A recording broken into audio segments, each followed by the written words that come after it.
A veure si aquí baix en sentiu. Sí? Encara millor.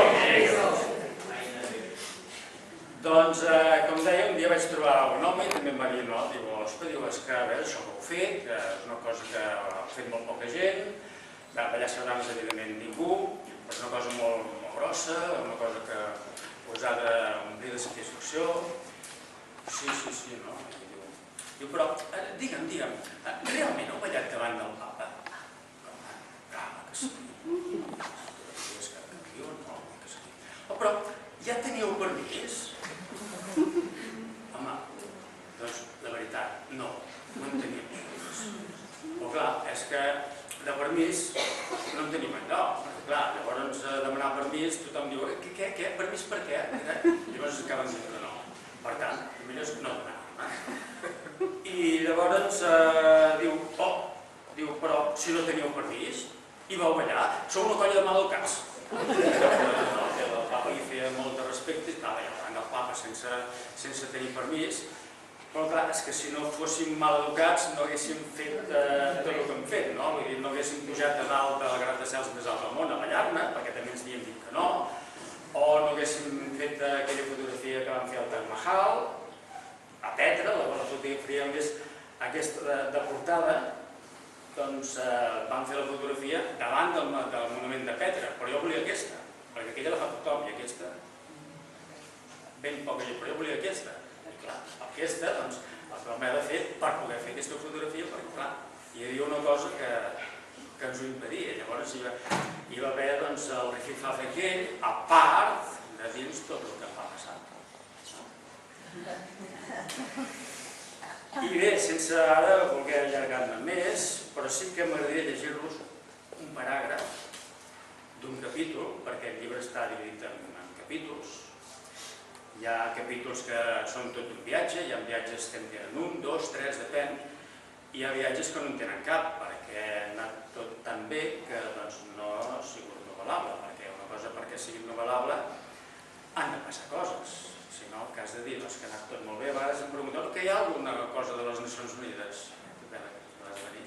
Doncs no hi ha res, perquè com que teníem permís, tot va anar bé, i ja ens esperaven, doncs anècdotes, sí, petites cosetes, però què haig de dir de les Nacions Unides si va anar tot tan bé, no? Però doncs gràcies a que no tenim permisos, doncs mira, ens ha passat això. Però ara us llegiré un fragment i vull acabar amb això. Ja veureu que té relació amb tot això de maleducats, com s'acaba de dir. I per situar-nos una mica, us diré que això es va passar a Cambodja, quan vam anar a ballar a Angkor Wat. El temple d'Angkor és la joia de la corona de Cambodja, no? Perquè clar, llavors la gent va a Cambodja per veure Angkor, i allò és la principal mina que tenen.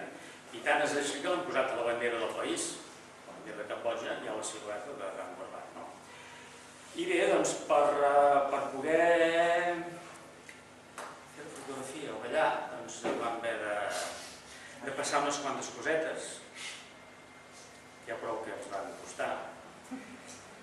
I us diré que per anar als temples s'hi va des de la capital dels temples, des de la ciutat, que precisament s'ha originat pels temples, i quan surts de Siem Reap hi ha una recta de 5 quilòmetres de llarg a través de la selva, i, o sigui, és com d'aquí a Llorenç, una recta tota tirada així, i clar, llavors vam anar allà i vam fer la fotografia aquella que som allà a Angkor Wat, i ens pensàvem que eren com els dius, que hi havia representats allà en baix relleu, i quan vam acabar estàvem no sé com, perquè com que ens havia costat tant, i a més, i això sí que ho dic en el llibre, quan hi vam anar, que hi vam anar a una escapada només els de la colla, ens semblaven que eren com un escamot d'àlit, que anàvem a fer una missió, i anaven a fer allò, i secretament, i així d'amagat, com aquell qui diu, d'amagat realment,